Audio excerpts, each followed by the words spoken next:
I only talk out about Palestinians. I never really talk out about Jewish victims of terror. I never do. And the reason why is, it should be abundantly clear, but evidently it's not. It's because I, as a Jew and a Zionist, if a Palestinian kills a Jew and a Zionist, it's abundantly clear that I condemn that. Someone killed one of my own. I condemn that. But it's not abundantly clear to the Palestinians that when an innocent Palestinian gets killed, like Bilal Salah in the Galilee, that there are Jews. I'm not Orthodox anymore, but there are Orthodox Jews or Zionists who care about that, and they don't want innocent Palestinians to be killed and abused. And I speak out about that all the time. And I don't think that October 7th should take away from my right or desire to stop innocent people being killed or abused, no matter if they're Jewish or they're Palestinian. That was Robby Berman discussing the song "What Would It Take," which Liz Hanellin and I wrote after being inspired by Psalm 22. I'm Shep Rosenman. This is The Rest is Commentary, where we discuss what songs inspired by the Psalms or Tehillim inspire in my guests. Robby is a bit of a polymath. He is a tour guide, journalist, activist living in Israel for more than 30 years. He's an author, a comedian, an actor, and a talking head who graduated from Harvard University with a master's in public administration from the Kennedy School of Government, earned an MBA from Baruch College, and completed his undergraduate studies at Yeshiva University. He also founded the Halachic Organ Donor Society and ran it for many years. You can find his book, Min Tak Tak, a collection of Arabic idioms and expressions in the Palestinian dialect, wherever books are sold. You can find out more about Robby by going to his website, www.robby, that's R-O-B-B-Y, jberman.com. Robby and I will be talking about the influence of popular culture on personal aspirations, the complexities of Israeli-Palestinian relations, the challenges of communications in a polarized society, the importance of moderate voices in the ongoing discourse, the need for dialogue and understanding amidst growing extremism, how October 7th shifted Robby's views on the Israeli-Palestinian conflict, how media representation skews public perception of events, the tension between hope and despair, Israel's future, and so much more. Let's start off by listening to What Would It Take?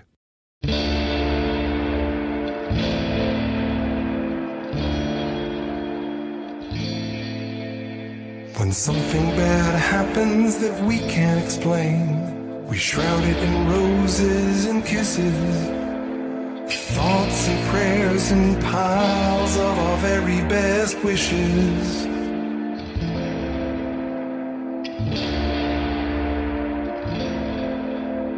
When something bad happens that we can't explain, we shroud it in deafening silence. While the news plays loud, we shake our heads against the violence. What would it take to close the circle? Really feel each other's pain and never feel that someone else's loss is gonna be your gain.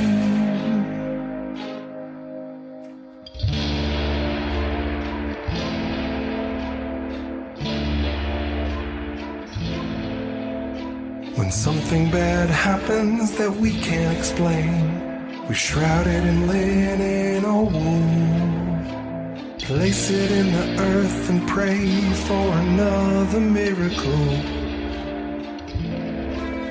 What would it take to close the circle? Really feel each other's pain and never feel that someone else's loss is gonna be your gain. Don't need another plane, another long cold war. Rip away the shroud, bandage stuck on skin, tender wound meets open air, healing can begin, healing can begin. What would it take to close the circle? Really feel each other's pain and never feel that someone else's loss is gonna be your gain.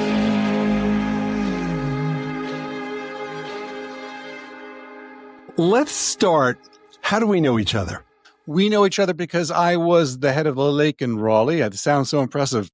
I was 16. I think Rollo didn't like me, so he just the head swimming guy. So he just said, "You know what? You go down to the lake. You be by yourself." But then I tell this head of the lake as if that was it was like a swamp. And then you were in Raleigh, and we got friendly. And then I knew you played guitar, and you said you really needed something to hold your effects. And I used to like to work with woodwork, so I said, "You know what? I'm going to give you a gift." And I went ahead and made this wooden box. I wasn't really trained in woodworking, and I think I gave you a box that was probably heavier than you. It was a big wooden box. You probably never used it. And you was just polite. You picked it up, left my house, and probably tossed it in the garbage. On the contrary. Yeah. First of all, I want to give credit where credit's due. Rollo is Paul Rolnicki. I have no idea if he's still around. I heard he passed. Okay. May his neshama have an aliyah. He's one of those guys who he's all tough, but he was a teddy bear, when you actually got to know him, and he was a lot of fun, at least for someone who wasn't working for him. Anyway. What were you doing in camp? What was your job? Depends on the year. I think I was probably the waiters counselor, which was code for, and I promise you, this is a conversation that Sam Block and Stan Weisholtz had with me before bringing me up as waiters counselor, because the prior year I had been the counselor of bunk 3, bunk 6, young kids, and my co-counselor, whom you know, David Schwartz, one of my oldest and dearest friends. My co-counselor decided that he needed to spend time with my cousin Rachel and literally left camp for 2 weeks. And it was my job to cover for him and basically make sure nothing went wrong. And I didn't do a great job of it. So at the end of the summer, or rather when they were interviewing people for the next year, they called me and said, last year was a problem. We can't really bring you on as a counselor, but, we want you for the music staff. How do we square this circle? I said, just give me the job that every counselor wants, which is the waiter's counselor job, because your only job is to get the waiters to bed, to get them out of the door and get them to their meals on time, get them to bed and get them out of bed to davening. Really, that was the big thing, to prayer. And I said, that will give me lots of time to run the music program. And I was amazed that they bought it, and it ended up being a good fit. So I was the waiter counselor for 3 years in a row. So that's how I knew Paul, because we played ball together, because I was also on the Raleigh basketball team. And, Shelley Rokach and Paul and Normie Ringel. And when he was there, Seth Altholtz and me. Seth Altholtz was there? Seth Altholtz was there. Yeah. Anyway, so you are correct. You saw me bitching and moaning about having to schlep my effects and the pain in the ass of setting it up and breaking it down. And I probably said, it's my least favorite part of performing. And you said, how about I build you what is now known as a pedal train? And I was like, what's that? And you explained, and I was like, sure. It was incredibly heavy, but I used it for years. Oh, wow. That's cool. Thank you. That's great. That's a great compliment. Thank you. For years. It was a great thing. And you were ahead of the times, because today, had we actually thought to convert the thing into something aluminum based with Velcro, you'd be making, you could be a millionaire right now. There you go. One of my many, it's going to go on my list of things, missed opportunities. You and me both. Anyway, that is part of how we know each other. We also know each other through your sister, Gitti, who has made her way onto this podcast. We go way back, obviously. And we've stayed in touch on and off in the various iterations of Robby Berman. But I want to start us off, now that we've set the stage, with the question I ask all my guests, which is, in the same way that I was inspired to write this song with Liz Hanellin, I don't know if you ever met her. She went to Queens College with me. I offered it to you in hopes that it would inspire something in you. I offered you some others. This is the one you selected. And so my question is, what, if anything, did the song inspire in you? I know I'm an Israeli tour guide, but my prognosis for the state of Israel is not good. And what I see is going on in the West Bank in particular, but also even not in the West Bank, is that people think it's a zero-sum game. It's not a win-win. It's that someone else's pain is my gain. If I can screw them, if I can screw the Palestinian, if I can screw the Arab, then it's good for us. And there's no concept of, well, if we can maybe help them, maybe then it will be good for all of us. And that has been a growing problem that has invaded like a virus into the fabric of Israeli society. And there's no longer any kind of cooperation, help each other. I don't see it anymore. I've been here for 30 years. Yeah. So I think you wrote what I would describe as a very brave article, like a year or so ago, that you posted. Free Press, Times of Israel, one of those? Right. So October 7th, I mean, there are some people who say that October 7th has not changed their opinion about anything at all, which I find to be bizarre. One of the worst days in the modern day Jewish history. One of the worst days. On which side of the spectrum? On both sides? No, right now I'm thinking as a Jew, as a Zionist. I'm thinking as a Jew and a Zionist. Yet later on, clearly what has happened in Gaza is probably one of the worst days for the Palestinians in Gaza. But no, I don't know if you're familiar with Brit Shalom. Brit Shalom was an organization in the 1920s. Albert Einstein. Magnus. I was very much in that camp, that I just thought we should have one country for both people, a binational state. And if the Arabs become the majority, which it looks like they are already or coming very close to it, then we take down the Jewish star, we put up some other flag. But as long as everyone has equal rights, I just don't care. And I don't know if that's possible anymore, because both sides are just, they are off their rocker. So after October 7th, am I allowed to curse on your podcast? Fuck yeah. Okay. Okay. So after October 7th, I basically said, look, at the very least, I want to say that October 7th has humbled me, and that I don't want to pretend that I know the solution or even advocate for a solution on a national level. I really do not care. I never thought that Palestinians were a people as like an antiquity that are now continued, but now some people want to define peoplehood in a different way. The bottom line is, on a national level, I'm going to just keep my mouth shut, and I have no idea what the solution is. And I could see every solution that's been offered. I don't think I have anything to bring that's new to the table. But on a personal level, on a human rights level, I still want to fight the same way I've been fighting. That I don't want innocent people to be killed, abused, had their cattle stolen. And here I'm talking about Palestinians, obviously. Yeah. I only talk out about Palestinians. I never really talk out about Jewish victims of terror. I never do. And the reason why is, it should be abundantly clear, but evidently it's not. It's because I, as a Jew and a Zionist, if a Palestinian kills a Jew and a Zionist, it's abundantly clear that I condemn that. Someone killed one of my own. I condemn that. But it's not abundantly clear to the Palestinians that when an innocent Palestinian gets killed, like Bilal Salah in the Galilee, that there are Jews. I'm not Orthodox anymore, but there are Orthodox Jews or Zionists who care about that, and they don't want innocent Palestinians to be killed and abused. And I speak out about that all the time. And I don't think that October 7th should take away from my right or desire to stop innocent people being killed or abused, no matter if they're Jewish or they're Palestinian. Right.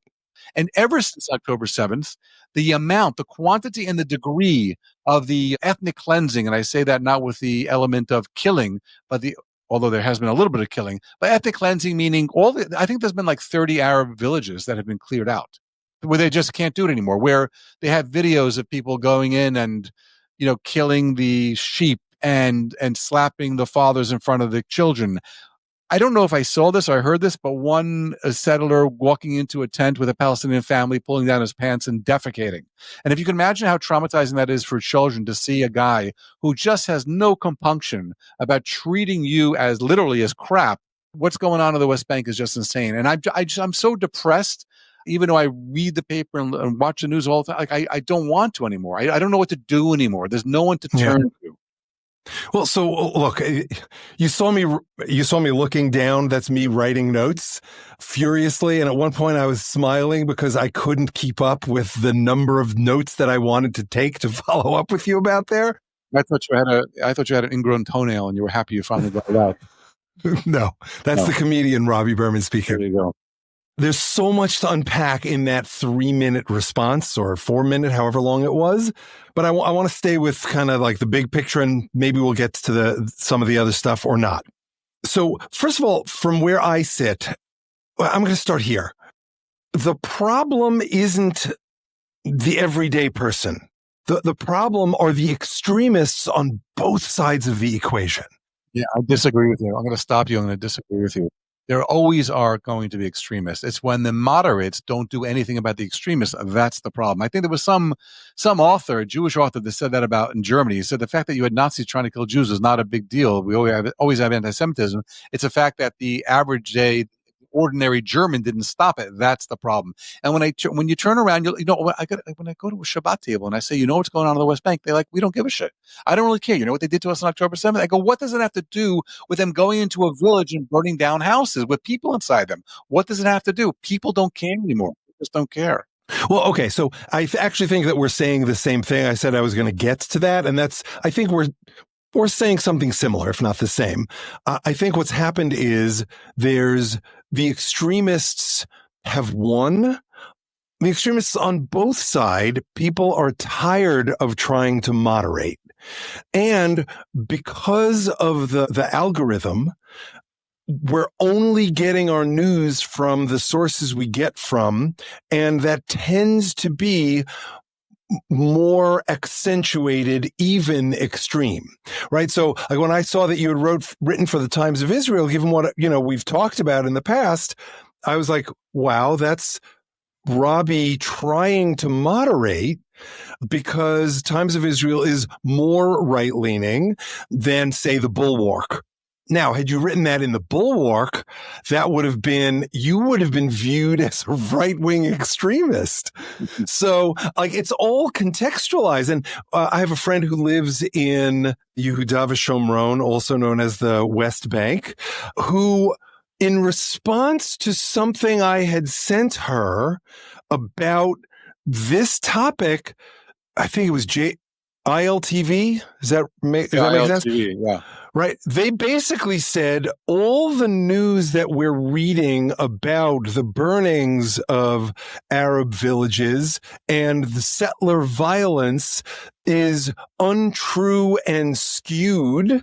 The quote news coming out of Gaza and the West Bank and Yehuda v'Shomron is Narishkeit.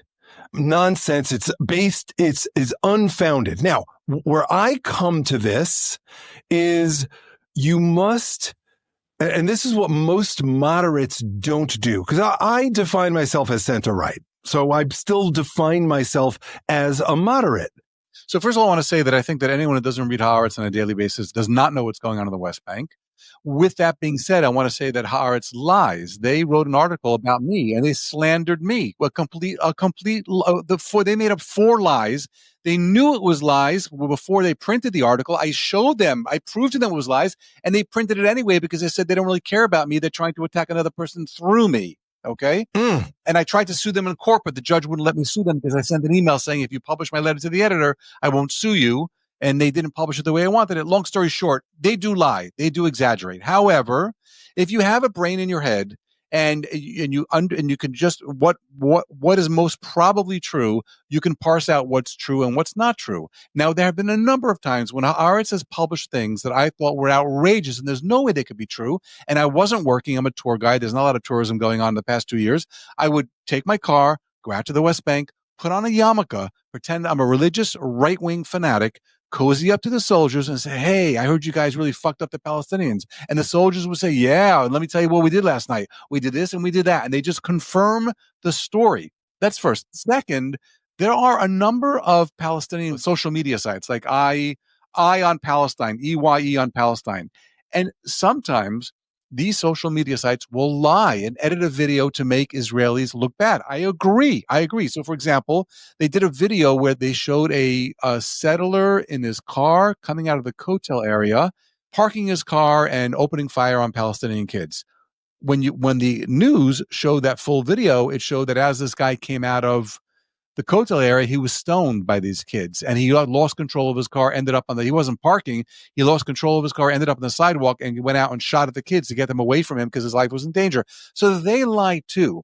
However, there are many videos you can see on social media. You have to go to the social media that you don't agree to. You go to these social media sites where they are awful Palestinian sites that do everything they can to make Israel and Jews and settlers look bad. I understand that. But the majority of their videos, show horror that they undergo on a daily basis, and there is no context that could justify it. So when you have a soldier standing behind a settler and the settler is beating a Palestinian over the head with a bar, there's no context there. There's no context that could justify that. I don't care if the Palestinian threw a rock at the settler. Let the soldier go and arrest the Palestinian, but that's not what happened. So go to those sites, become friends, join, and then watch it and use your common sense. And when you see this go on a daily basis, I think the numbers are like 2 to 3 serious attacks a day. 2 to 3 attacks a day. If there's 365 days in a year, that's about 1,000 attacks a year. It's insane. And what's these soldiers' justification for not doing anything? Is there a legal reason that they're not? No, absolutely. It's us against them. That's it. When I was a soldier in the West Bank 30 years ago, I saw another soldier do something so horrible to a Palestinian. I pressed charges against him, and there was a court martial, and he went to prison.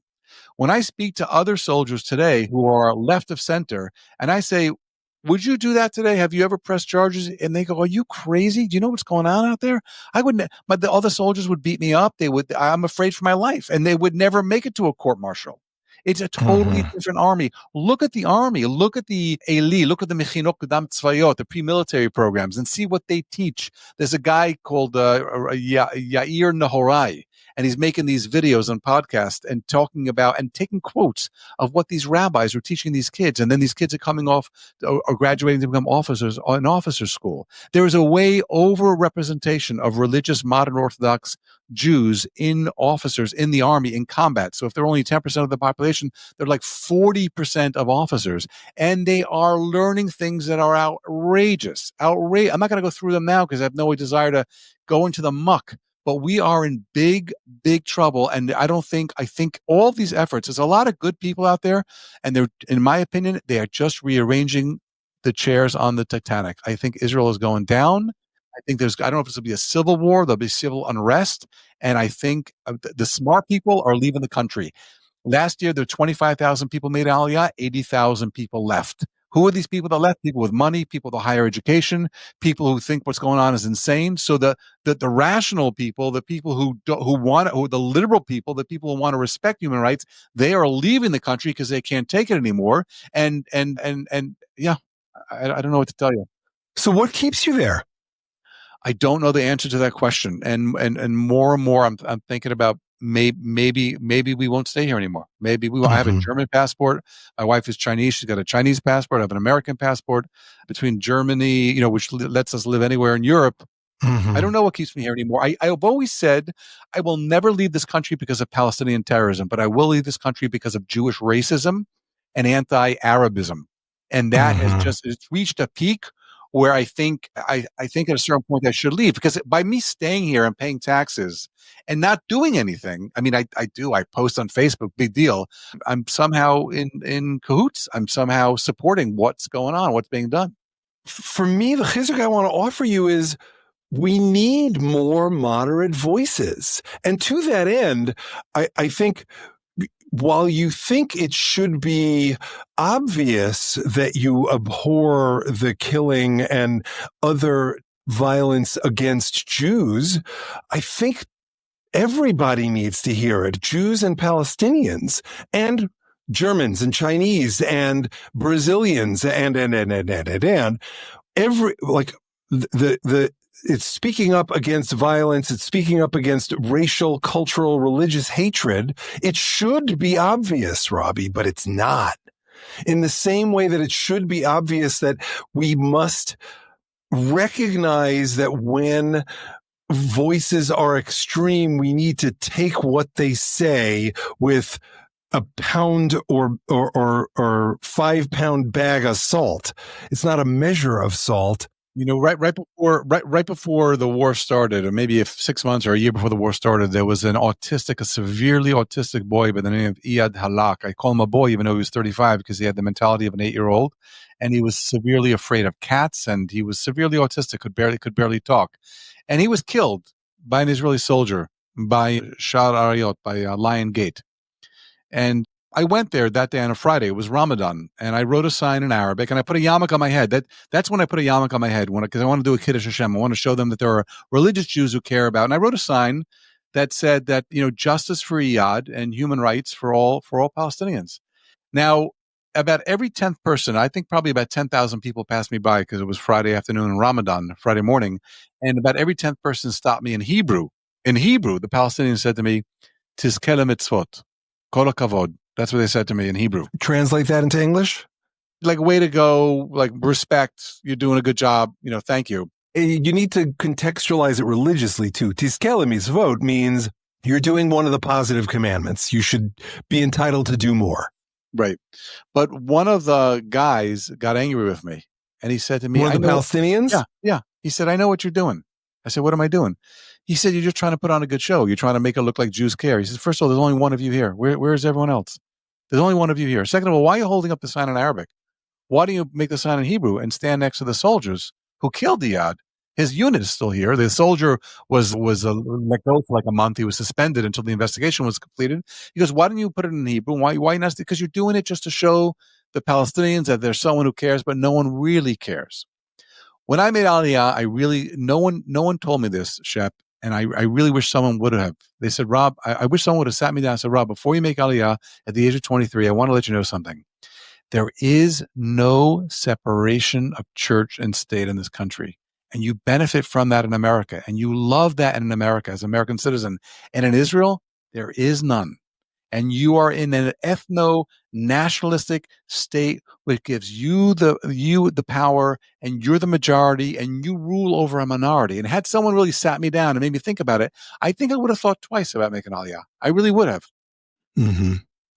And again, look, it's really easy for me to say 6,000 miles away, comfortably in my air-conditioned studio in the 90-degree heat in Los Angeles in freaking the last day of October. It's Halloween tonight. But you may not have the koach to do this after 35 years, the strength to stay in the fight. But Avraham was one man, and he took God on when God wanted to destroy Sodom.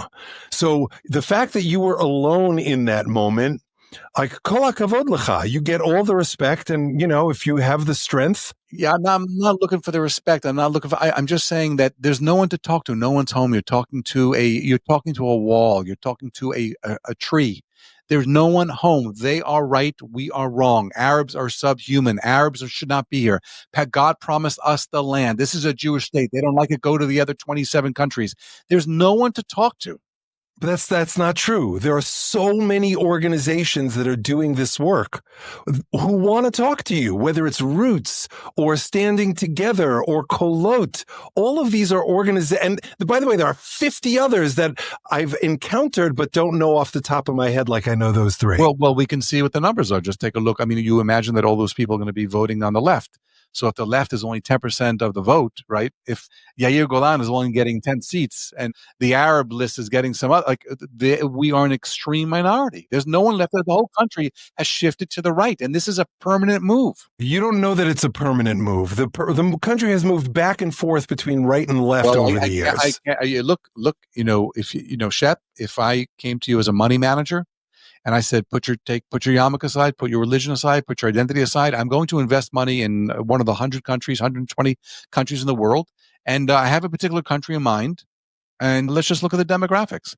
So the Palestinians are growing. The ultra-Orthodox are growing. The settler movement is growing. When I made Aliyah, there's only 100,000 settlers. Now there's over 500,000. So look at the demographics, look at the numbers. And the people who are leaving, the 80,000 people that are leaving every year, are the moderate, the left, the liberal, the educated, the wealthier. They're leaving. So where are you going to put your money, Shep? If loyalty wasn't involved, would you be investing money in New Zealand, or would you be investing it in Israel? We're screwed. Maybe. This is one of those things where everybody's different about this. For me, I want to choose hope. No, hope is not a plan, and hope, that's bullshit. That's bullshit. You're like Dan Ben David. Dan Ben David is this sociologist at Tel Aviv University. Great guy. You got to read his stuff. He writes in English. He speaks in English. Dan Ben David. For 20 years, he's like a Cassandra. He's saying, people, we have a demographic problem with the ultra-Orthodox. It's going to explode in our face if we don't deal with it now. And he was saying 30 years ago it's going to explode in 30 years. And here we are 30 years later, and it's exploding. Did you see what happened in the streets of Jerusalem today? No, I did not. Oh, hundreds of thousands of Haredim saying we're going to die. We'd rather die than go into the army. Them beating up, throwing things at journalists. The demographics. So Dan Ben David is like you. He's very hopeful, but the numbers do not justify his hopefulness. So what is the point of being hopeful when it's not reflecting reality? Because if you lose hope, and look, hope is a choice, just like belief is a choice. So you can choose to let go of hope, move to Germany or China or Jamaica, wherever, and I don't mean Jamaica, Queens. Then you kind of build a new life, and you're going to replace in that new life your cynicism about Israel with hope for your new location, in the vein of Mishane Makom, Mishane Mazal. If you change your place, you change your astrology, you change your luck.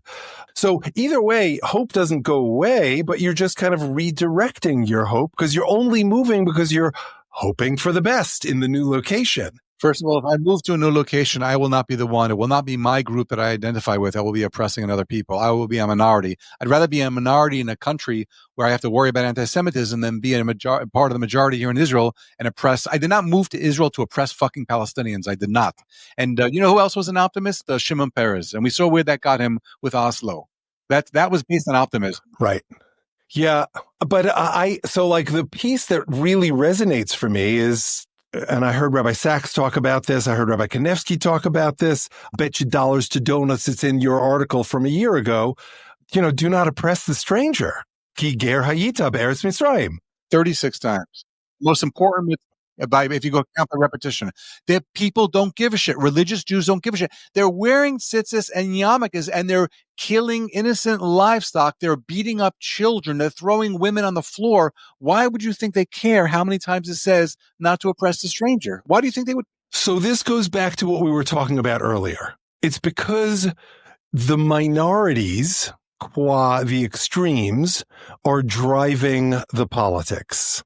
And the same thing is true in this country. It's true in Hungary. It's true in Russia right now. It's the extremists who are governing everywhere. And as long as we in the middle, and you made this point before, as long as we in the middle allow that to be the case, we will end up with these irrational results, whether it's in Israel and again, we can debate the extent to which this is occurring, but where you're going to get agreement from me is that it's occurring. Let me try to slightly change the focus of this conversation. Before October 7th, I was on television about a dozen times. I think like CNN and NBC and Israeli news. Why was I on television? Because I was the tour guide that was witnessing every day. And for years, I've been trying to stop it, and I couldn't. So then I decided, you know what? Fuck it. I'm just going to videotape this and put this on social media. I was witnessing, this is before October 7th, I was witnessing Orthodox Jews from the range of modern Orthodox to ultra-Orthodox spitting on nuns, spitting on priests, and spitting on churches. And I would interview them and I would say, why are you doing that? And they say, because they're Christian, they're Gentiles. Because I had a video showing 2 10-year-old kids telling me they spit on the nun because of the Crusades. I'm like, this nun in 2023 is somehow responsible for the Crusades of 800 years ago. And how do you even know about the Crusades? You're 10 years old. What are they teaching you? Forget about politics. Forget about the West Bank. There is a sickness in our society of Jewish supremacism and saying that Israel, this is our country, and the Christians and the Muslims don't belong here, and we will denigrate them and spit on them and destroy their churches if we have to. And those videos, now I had to take a lot of those videos down. Why? Because some of them went viral on anti-Semitic sites. And there was like 10,000 anti-Semitic comments. So I'm stuck between a rock and a hard place. By the way, I had been going to the police. I had been going to rabbis of yeshivas. I had been trying to track down where these people came from. I had no success. Only when I started posting these things on the news and I got interviewed on Channel 1 and Channel 2, Channel 12 and Channel 11, did the police then begin to start arrest the Israelis who were spitting on the Christians. So on the one hand, it's like, yeah, you don't want to air your dirty laundry in public because you're just helping foment anti-Semitism, and we know that's a real thing and that's a real problem. On the other hand, if I don't air the dirty laundry in public, the police don't get around to enacting and enforcing the law. And this has nothing to do with politics, nothing to do with the West Bank. Do you see? Can we put politics aside for a second and just talk about religion? Do you think that Israeli society, the fabric of Israeli society, is beginning to unroll? It is rotten. It has ovesh. I don't have to say ovesh in English. It has like a black mold that is spreading throughout the fabric. If you can imagine it as a fabric, and putting aside the West Bank and the politics, I'm talking just about religious supremacy of Orthodox Judaism, from modern Orthodox kippah sruga, knitted kippot, all the way to the ultra-Orthodox people who dress in black. The people that you were talking about that were spitting, were they ultra-Orthodox? Were they settlers? Were they modern Orthodox? The whole spectrum. There was one video, and I said to the guy, I said, would you think your mother would be proud of what you're doing? And he said to me, why don't you ask her? She's right here. And she was with him right there. And I said, you don't care. And she said, I'm proud of him. Of course, he just spit on a Christian. We were supposed to spit on Christians. That's what we're taught. He was probably 25. She was like 45, 50. They were modern Orthodox. One religious guy said to me, he ended the conversation, but I said, what about not to oppress the stranger amongst you? And he ended the conversation by saying, look, at the end of the day, if we have our way, once we get control in the government, we're going to kill these Christians. This is like an adult man. We're going to kill these Christians, and we're going to kill you too. And then he walked away. And all I'm doing is saying, please don't kill. Look, I was beaten up. I don't know if you know this. I was beaten up the Flag Day at Damascus Gate, and there's a video of it. You can see the video of me being beaten. Oy. And I said, the kids were screaming like, "Kill the Arabs! Burn their village and death! Slaughter the Arabs!" And I said to the kids, stop saying that. And then they said to me, are you a Jew? And I refused to answer the question. Isn't that crazy? Like when you're in Europe, if someone says you're a Jew, you're going to get beaten up. But in Israel, if someone says, are you a Jew on Flag Day? It's like, if you say yes, you won't get beaten up. But if you say you're not a Jew, you will get beaten up. This is not even talking about politics. Forget about politics. They're in the bizarro world in politics. We're talking about religion. Look, for me, in my world, you can't separate politics and religion. They're inextricably bound. When you have certain religious views, you have certain political views. That's right. So it's not the politics. It's not the politics between the conflict between the Palestinians and the Israelis. We're fucked because of the demographics. This country is fucked. You don't believe, well, okay, I'm not going to, I want to ask it as a question. Is there a possibility of re-educating the Haredim and the settlers? Is there a possibility of re-educating the Palestinians? Not in my opinion. The Palestinians are nuts as well. I speak to Palestinians. I'm serious. I speak to Palestinians, and after like 2 Palestinian terrorists had killed 2 Israeli policemen, Bibi put up and I'm no fan of Bibi, but Bibi rightfully put up metal detectors. And I went into an Arab village the next day when the Arabs were getting very upset, and Bibi had to take out the metal detectors. And I said, why are you people so insistent taking out the metal detectors? It just helps everyone involved. And they said, no, because the metal detectors show the image of the body, and we don't want the soldiers seeing the image of our women. I'm like, no, it's the metal detector, not a scan. A scan can show an image. A metal detector just beeps. It says metal or no metal. I could not get him to. Yes, this past week was the anniversary of the massacre in Kfar Qasim, 1956. The IDF went ahead and killed, I think, about 50 innocent Palestinians. Some of them were 8-year-old children, women, old people. And I went to the thing, and I'm speaking to the guy. He's telling me how the Jews run the world. Palestine is telling me how the Jews, Illuminati, they just won the world. Everyone's screwed. The only people who are not fucked up, Shep, truthfully, is you and me. And sometimes, Shep, I doubt you. Sometimes I doubt you. Well, look, I have this conversation with my rabbi, Sharon Brous, a lot, who gets a lot of flack for taking the left-wing position, for acknowledging the pain of the Palestinians and all the other awful stuff that happens there. And in the same breath, when she takes one of these positions publicly, I would say about 50% of the time she reaches out to me and says, "Are you okay?" Because she knows that my position on Israel is to the right of hers. And yet, so many people I know, the fact that my position is to the right of hers does not mean that I disagree with her. It just, for me, my rightness, not correctness, but my capital R rightness about this is about the practicality. How? What do we do? It's not about the fact that we shouldn't oppress the stranger. We agree on that. Right. So you and I agree, basically. I'm a Jew. I'm a Zionist. I want to defend a Jewish state. I want to have a Jewish state if we can remain the majority, but not if I don't want this to be a Jewish state if we're the minority. I don't. And if we're screwed because of it, then we're screwed because of it. Whose fault is that? It's the fault of Jews living in Pico Robertson who are not moving to Israel, and we don't have the majority. You've prompted me to ask the question of myself in a way that I haven't considered, but I'm going to just go out on a limb and say, I think this is what I believe. For me, I think that a lot of this is about the Torah, the Gemara is about balancing competing needs. And there's a famous midrash. I've probably talked about it in the context of the podcast. A midrash is a rabbinic imagining or filling in of the blank. When God creates the universe, God says to the angels, "Let us make humanity." And some of the angels say no. Humanity will war. Humanity will tell lies. And ultimately, the end of the midrash is there's a split. God takes truth, the angel of truth, the value of truth, and throws it to the ground, and specifically says, "Let truth arise from the earth." And there's so much ink spilt on that image. We are experiencing it right now. What is truth? Is the truth coming out of the Eye of Palestine? Is the truth coming out of ILTV? They're both skewed. Shep, let me ask you a question, Shep. Let's put aside this issue for a second. How many people do you know, friends of yours, or people in your shul, or I don't know, people that you know that don't talk to someone in their family, like a sibling or a parent? Too many. Too many. Human beings are fucked up.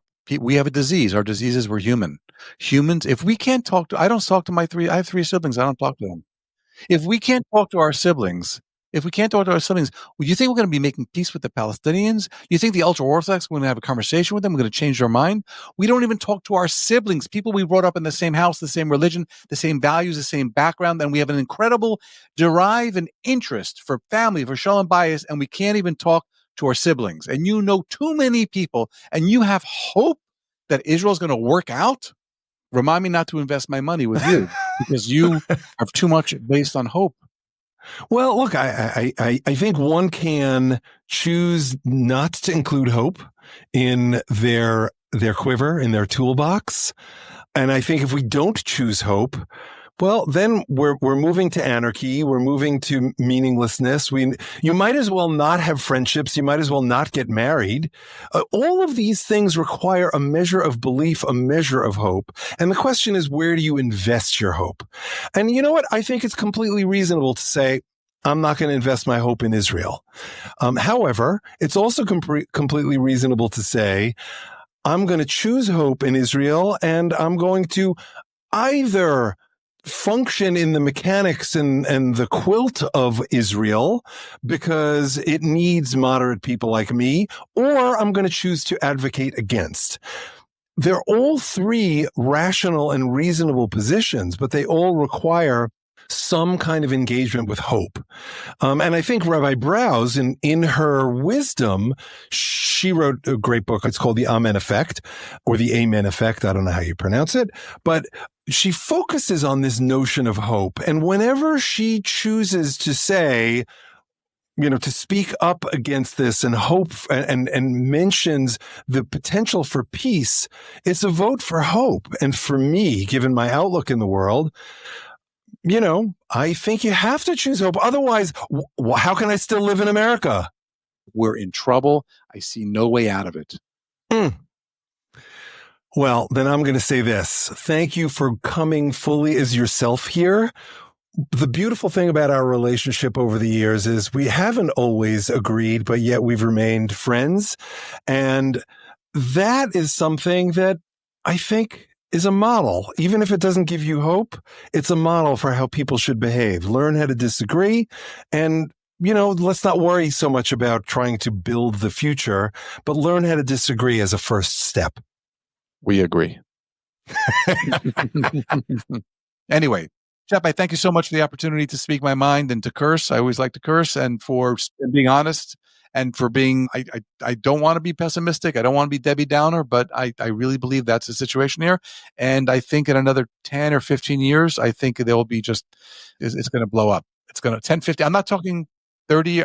In my lifetime, it will blow up. Yeah. Well, look, I on the one hand, I want to honor your sad, uncomfortable ending value. And in the same vein, I also often end these episodes with a bracha. And so I'm going to offer you a bracha. May you get reacquainted with hope in whatever way, in whatever manner you're able. And may your prediction not come true. Right. Okay. I'm in. I hope so not. Anyway, Shep, thanks so much. Of course. Take care, man. Thanks again. Thanks so much for listening. Special thanks to Robby for joining me, to Liz Hanellin for co-writing What Will It Take with me, to Devin Schwartz for his help in producing this episode, to Jim Wright and E. Rose for their help producing the song, to E. Rose for his help producing this episode, to Jessica Chana-Sweedler for her help on social media, to Liat Silvera for designing the podcast logo, and of course to my wife Shari, who gives me the space I need to write these songs and produce this podcast. You can find What Will It Take and all the other songs in this song cycle on most platforms that stream or download music, including Spotify and Apple. In the next episode of The Rest is Commentary, I will be talking with someone who has had a profound influence on me and many others, Clive Lawton. We discuss the duality of existence, cosmic grandeur and mundane reality, being awed by humanity's capacity to achieve things through work, the tension between our ability to influence the world and forces beyond our control, the Messianic age as a time of improvement for the whole world, not just for the Jews, social responsibility as a core tenet of Jewish life, Holocaust education not being just about history, but as a reminder not to perpetrate injustice, Jewish tradition valuing the coexistence of contrasting ideas and perspectives, the importance of critical thinking and variety in understanding religious texts, the role of Jews as challenging societal norms and provoking thought, whether tzedakah, commonly known as charity, is a duty or a virtue, and so much more. All inspired by Clive's thoughts after listening to Weaving a Garment of Light, which I co-wrote with Ruby Corbin Ross and was inspired by Psalm 19. Please join us.